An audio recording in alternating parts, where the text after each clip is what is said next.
We all want to do our absolute best when it comes to scenes, and we want to walk away from scene work feeling satisfied with the work that we produced, creatively and artistically stimulated, and like we did a bloody good job, right? But sometimes things happen and get in the way of scenes and they just don't pan out how we imagined them, and we can walk away beating ourselves up. So what do we do to give consistently good performances in scenes? Well, that's what I'm going to be diving into in today's episode. You are listening to Unstoppable Actors, the essential podcast for ambitious, aspiring actors. With me, Louise, the artistic director of Standby Method Acting Studio. And every week I'll be talking with you and sharing how you can become a paid, working, unstoppable actor, because you 1000% can. An acting career is doable. Are you ready? Today's episode is sponsored by Total Character Immersion, a brand new intensive online method acting training that will take you from wondering, how am I ever going to connect to the character, to living through them with ease. Total Character Immersion gives you the tools to create characters that look and sound nothing like you, so you completely mesmerise your audiences. For more information or to join the waitlist, click the link below this episode. Hello, I am so unbelievably excited to talk to you today about what goes wrong for actors in scenes. It's something I'm really passionate about, and I've been coaching actors for 12 years this year, which is bonkers to even think about that. So I've over those 12 years, acquired a lot of experience and knowledge and seen a lot of things that go wrong with scenes. And so I can't wait to share this with you, because I am so passionate about turning aspiring actors into unstoppable actors. And it all starts with your performances, right? If you can become unstoppable with your performances, and then you can put yourself out there in the industry, your career is going to accelerate. I mean, I'm not saying things are going to happen overnight, because there's no such thing as overnight success, but you can massively transform your acting career with your performances and with your craft. Now, before I get started, my acting students know that I am absolutely bonkers about method acting. But the other thing that I'm really crazy about is cats, okay? And there's a reason I'm telling you this, because I've got 2 kittens, and one of them, my smallest little kitten called Olive, she's sitting on my knee right now as I'm recording this podcast, and she's purring so loud. So I don't know whether you can hear this on the podcast or not, but if you start to hear some weird little sounds, that sounds like a little car engine rumbling away in the background. It's not a car, it's my kitten, it's Olive. She's 8 months old and she's got the loudest purr in the world. Anyway, shall we dive into this then? So, what are the 7 common mistakes that I see in scenes, and how can you even overcome them? What can you do to replace these mistakes? Well, the first mistake that I see is actors default into rote acting habits. So, a rote acting habit is something that you slip into really easily, but it doesn't really draw your audience in, because whilst it might come across as natural, or, it's okay, it looks like you're an alright actor, it's not actually touching the hearts and souls of your audiences. So, for example, one of my rote acting habits is I play everything with a lot of energy, with high energy, and I tend to default to playing characters very headstrong. And that's because these are parts of me as Louise. Like, I do have a lot of energy in life away from acting, and I am quite headstrong.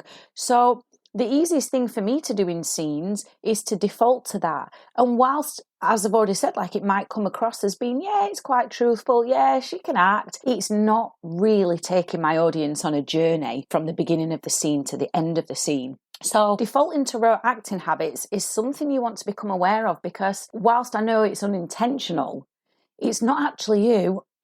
Sorry, got a little frog in my throat. By the way, don't ever do that sound. I always tell my students about this. This is totally like deviating away from what I was talking about with scenes, but when you're making that sound, it's banging your vocal folds together, and they're thin pieces of skin. So if you keep doing that, eventually it wears them down. And if you keep doing it enough times, you could get something called nodules, which are like little calluses on your vocal folds, and it makes your voice drop and sound lower.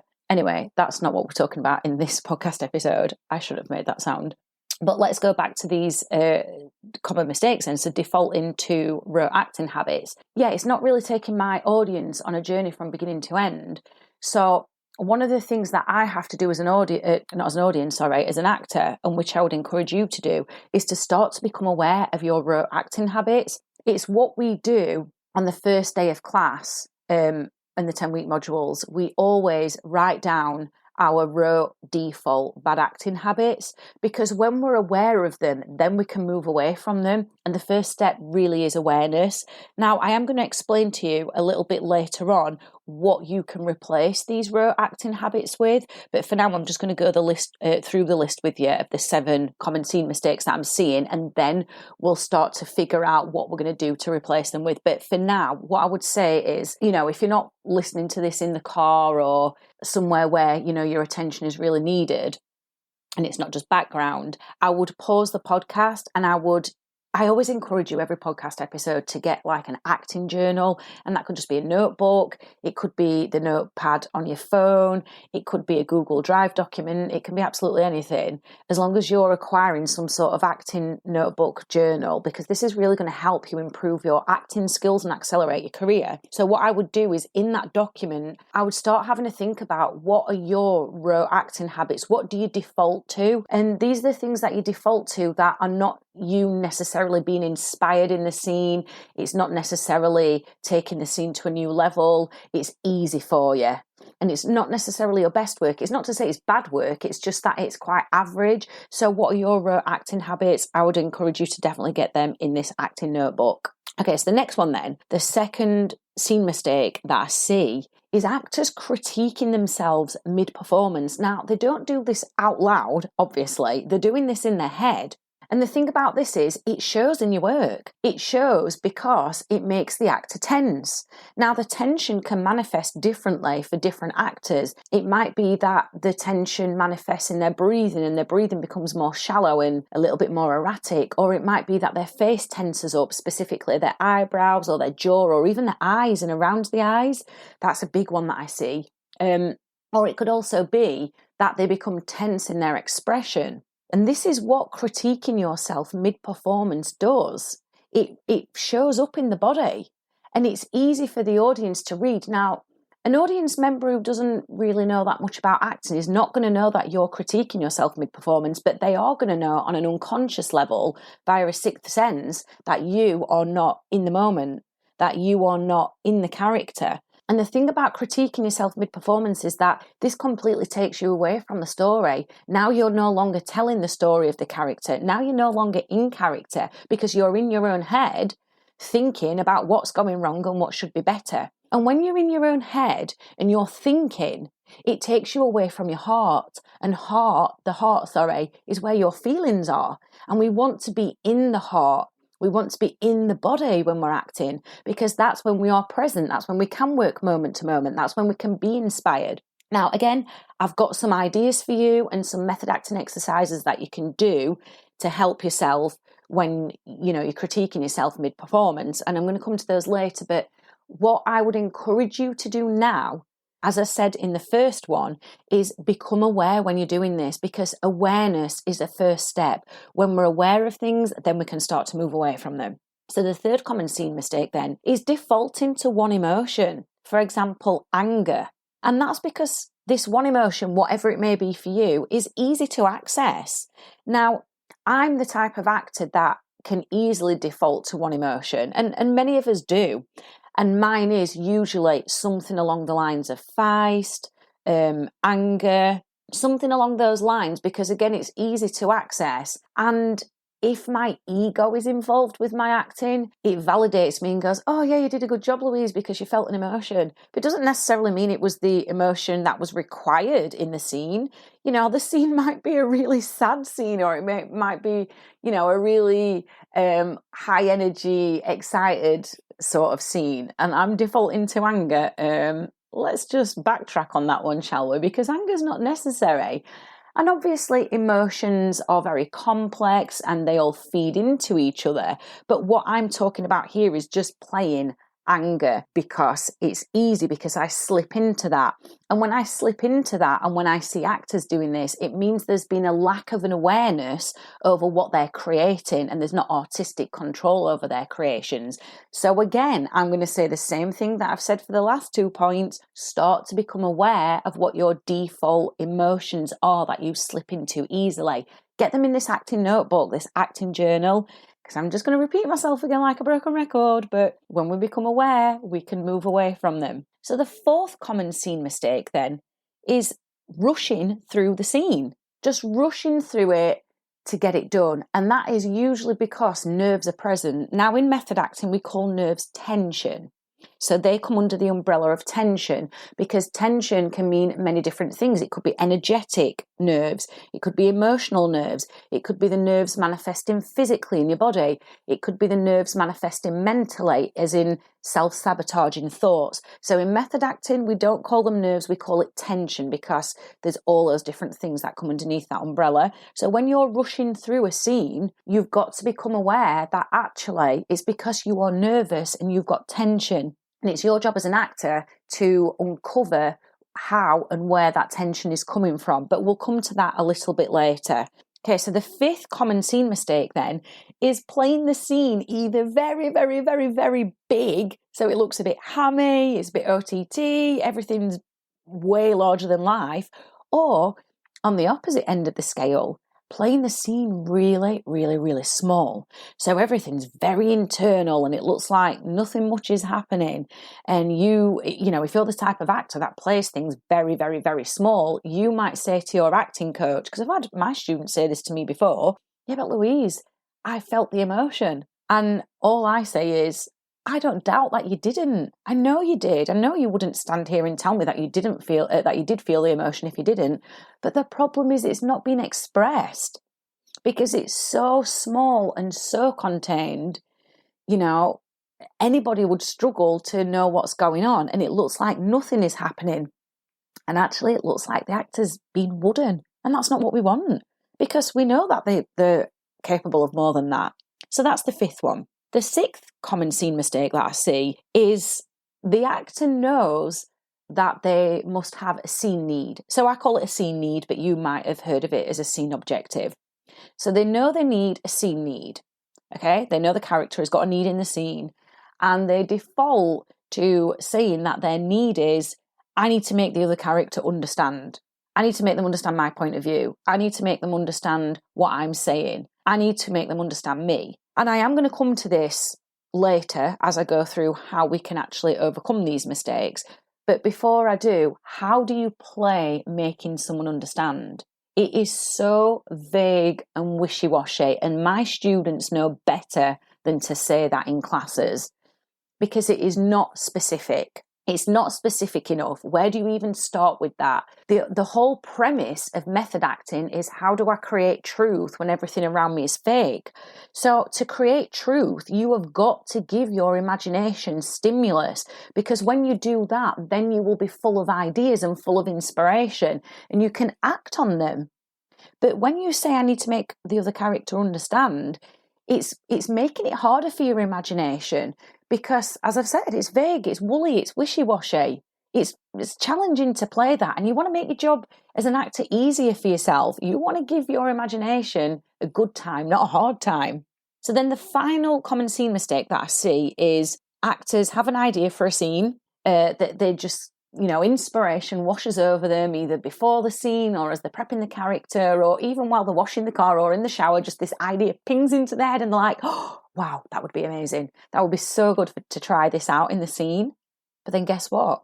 They don't try it out. They just default back to their rote acting habits, or critiquing themselves mid-performance, or just default into one emotion that's really easy for them to access, or any of the other common scene mistakes that I've shared with you. And it is such a shame. It is such a shame. And I see that a lot. And the way I see it when I'm coaching actors is, in the middle of the scene, or at any part of the scene, to be honest, this risk that they want to take, this idea that they've got, shows up in their body as an impulse.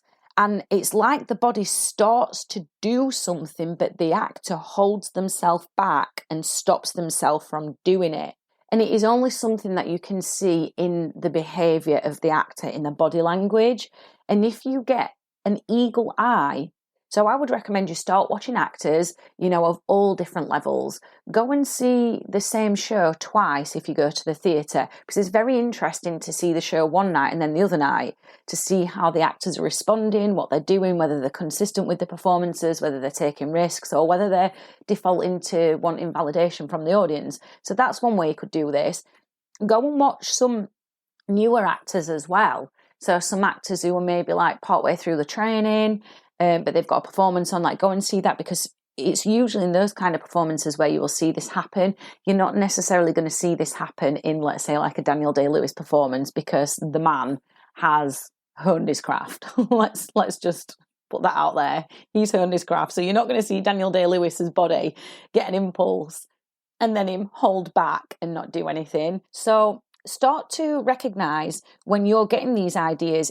Sometimes ideas can hit us in the middle of a scene, not just when we're in the shower or washing the car or petting your cat or whatever, but start to notice when you're getting ideas for scenes and when you're not actually following through with them and trying them out. So let me recap then this list of 7 common scene mistakes before I share with you what you can do to overcome them. Number 1 is defaulting to rote acting habits. Number 2 is critiquing yourself mid-performance. Number 3 is defaulting to one emotion, for example, anger or excitement. Number 4 is rushing the scene. Number 5 is playing the scene either really, really, really, really big or really, really, really, really small. Number 6 is knowing that you need a scene need or scene objective, whatever you call it, and you always use I need to make the other character understand. And then number 7 is having an idea for a scene but not actually taking the risk of trying it out. So let's go back to number 1 then, default into rote bad acting habits. So how can we overcome this? What you need to do is, in the scene, you need to give yourself an object of attention. So object of attention is a phrase we use in method acting, and it is something that you focus on, and it is only one thing. So if you want to improve your concentration and focus in scenes, you only hold one thing in your awareness or in your imagination at a time. So you need to give yourself an object of attention to take you away from defaulting to this rote acting. And so an example of this could be a sensory element in the scene. For example, heat. Maybe you're doing a scene and let's say it's set in the middle of the Sahara Desert, okay? I'm just using this as an extreme example. So what you don't want to do is default to your rote acting habits of playing scenes however you usually play them, which for me was playing them high energy, quite headstrong, quite feisty. Instead, I want to focus on creating the heat of the Sahara Desert, and I have to do that through the use of my imagination and being very, very, very specific. So when I'm using sense memory, I can use it in the middle of a scene in a manner which is invisible to the audience, and it stimulates my imagination. And so now what I'm going to end up doing is I'm going to end up eventually having an emotional and behavioural response to this imaginary heat that I've created internally in my imagination. And that makes the scene way more interesting. That is what brings your audience in. Okay? So I would encourage you to start using sense memory. And there are many other objects of attention that you can use, but sense memory is always a good one because it requires active use of your imagination in the scene. So then the second common scene mistake was critiquing yourself mid-performance. So how are we going to overcome this then? Well, firstly, you need to relax beforehand. You have got to make relaxation the foundation of all of your acting work, rather than just wanting to jump straight into the scene with both feet and just play it out and see what happens. You've got to relax first. And this is the foundation of all method acting training, because when you relax first, what you're doing is you're creating space in your mind for your imagination to be as vivid and sharp as it possibly can. And then what that does is it creates space in your body for your imagination to give you those impulses or those ideas, right? But the thing about not relaxing And not making this an integral part of your process as an actor means you are always going to default to critiquing yourself mid-performance. But the thing you've got to ask yourself is, if I'm critiquing myself mid-performance, does this serve my artistic growth? And I'm going to take an educated guess that the answer is probably going to be no. So you need to stop it, because it's just a habit that you've acquired. You have done this that many times that it's now become second nature, but it's taking you out of the scene. So make relaxation an integral part of your process. Our students practice relaxation every single day for 15 minutes. And they have to do this because they are marked on this.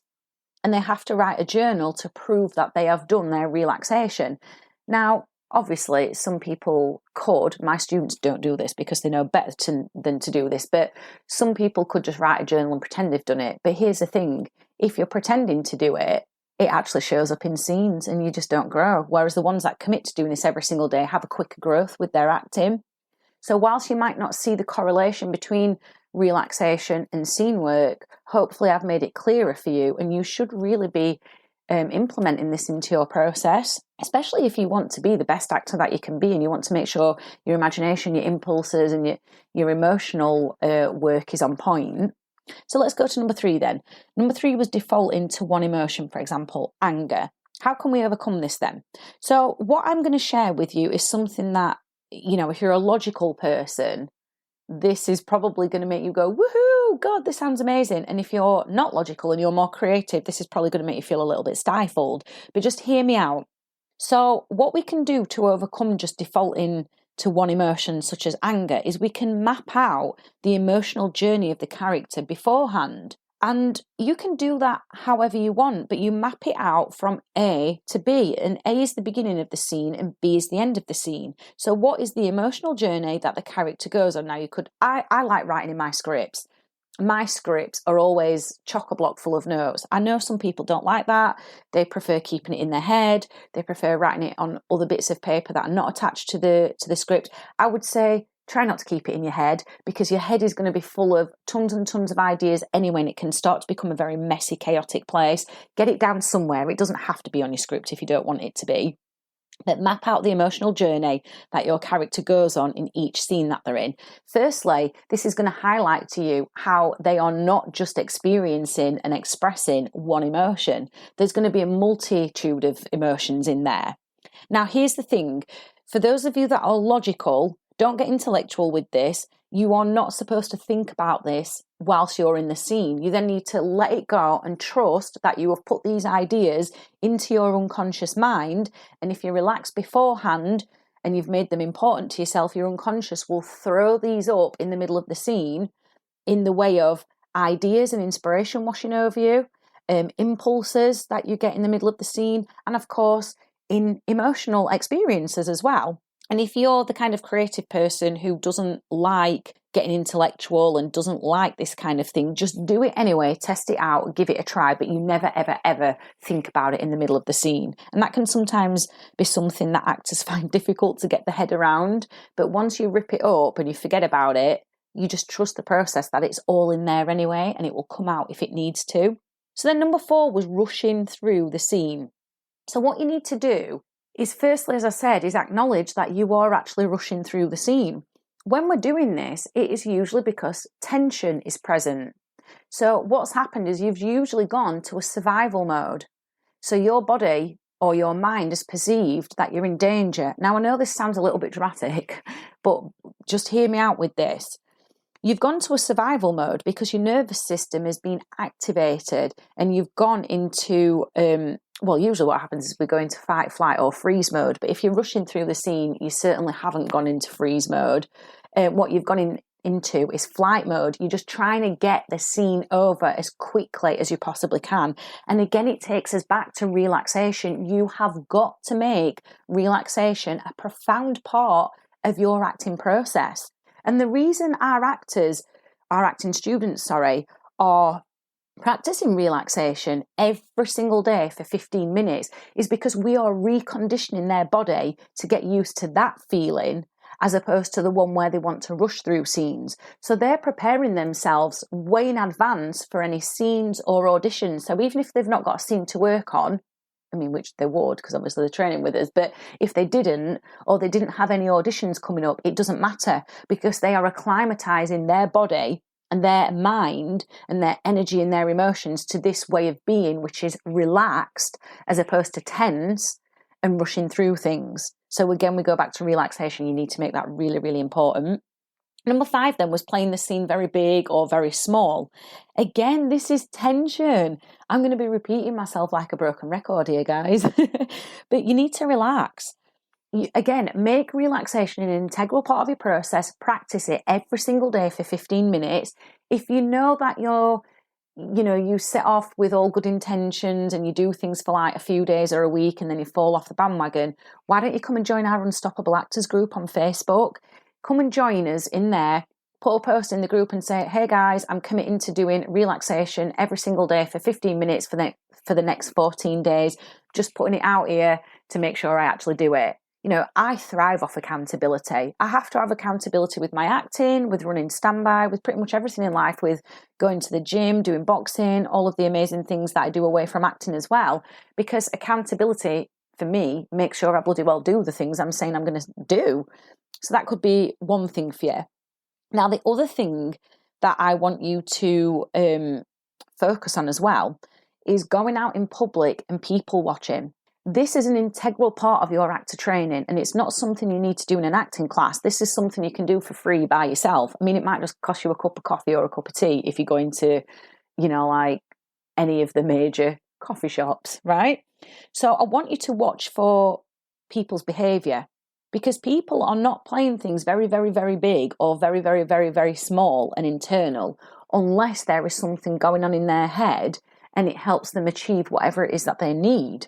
Okay, this is taking us back round to scene needs, isn't it? So if you go out and watch people and specifically look for their behaviour, you will start to fill up your artistic imagination with a lot of ideas for characters as well. So that will stop you playing things really big or really, really small. So then the 6th thing was knowing that you've got a scene need and that the character has a need, but just using, I need to make the other character understand. And I've already said, this is really wishy-washy. It's really vague. It's not specific.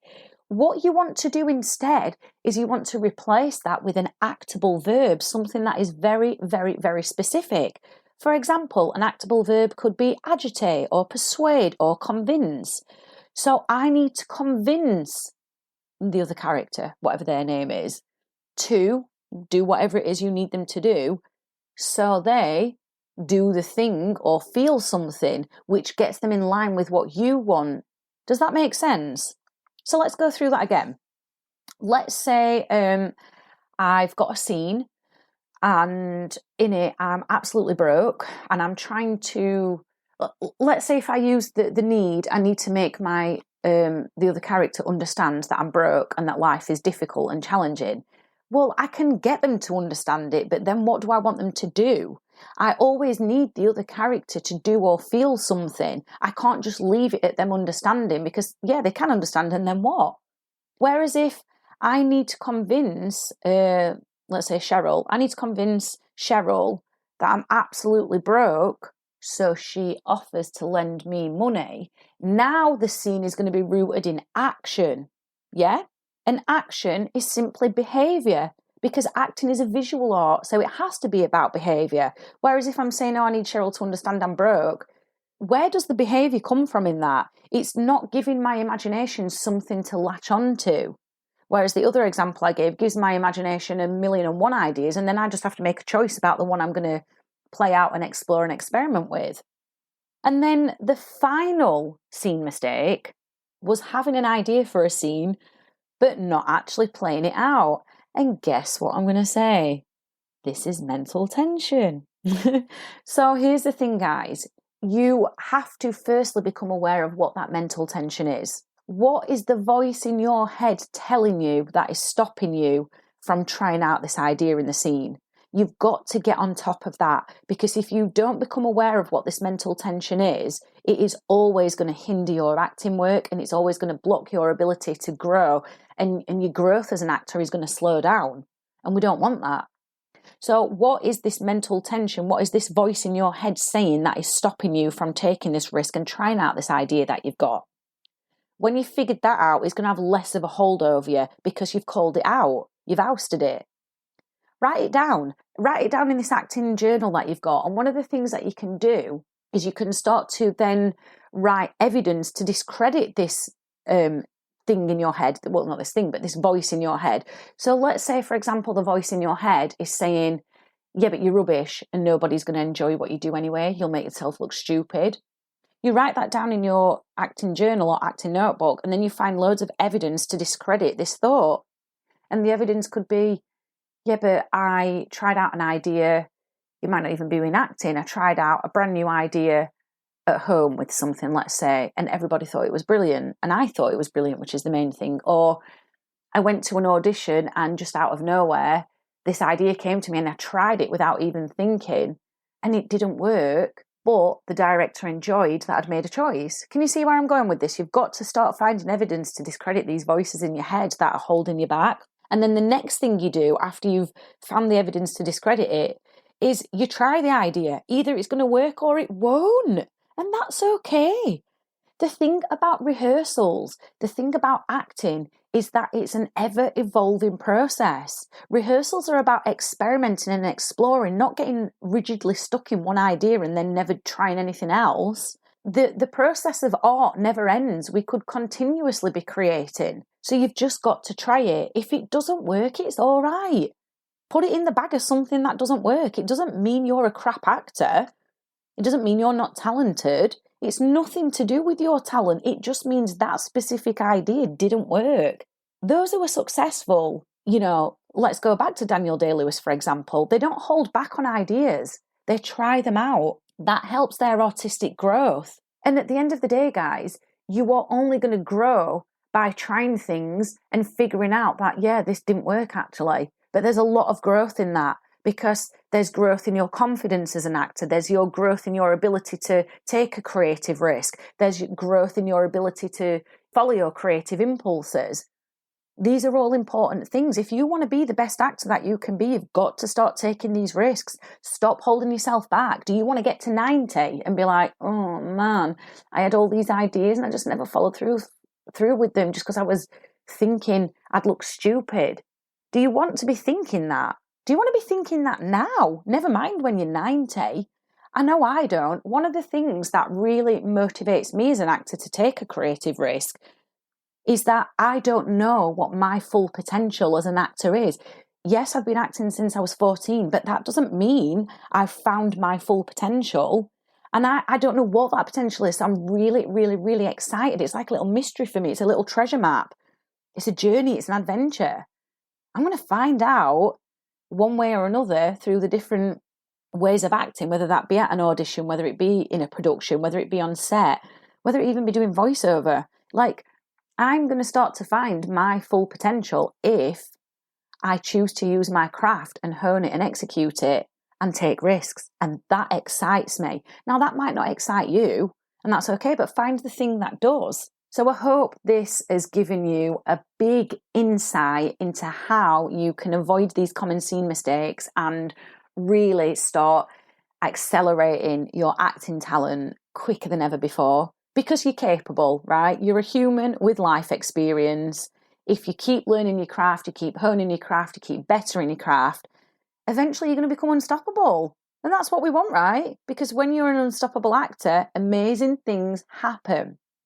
If you're interested in taking this further and you want to hone your craft and you want to be the best actor you can be so you can stop defaulting to these scene mistakes, then check out the link in the description of this podcast for Total Character Immersion.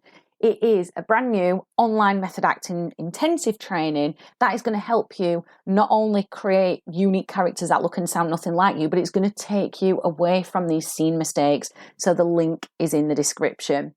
I really hope you've enjoyed today's episode. I've loved sharing all of these tips with you. It's a thing that I'm the most passionate about. And if you can put even one of these into place, you are just going to completely transform your acting. I have absolutely loved hanging out with you, and I really hope you enjoyed this episode of Unstoppable Actors, the essential podcast for ambitious, aspiring actors. Now, if you did, I'd really love you to subscribe so you never miss an episode, and leave a review. And if you would like weekly injections of inspiration, you'd like mini method acting challenges to keep you making progress with your dreams, come and join the most supportive acting community online by clicking the link in the notes to help you become an unstoppable actor.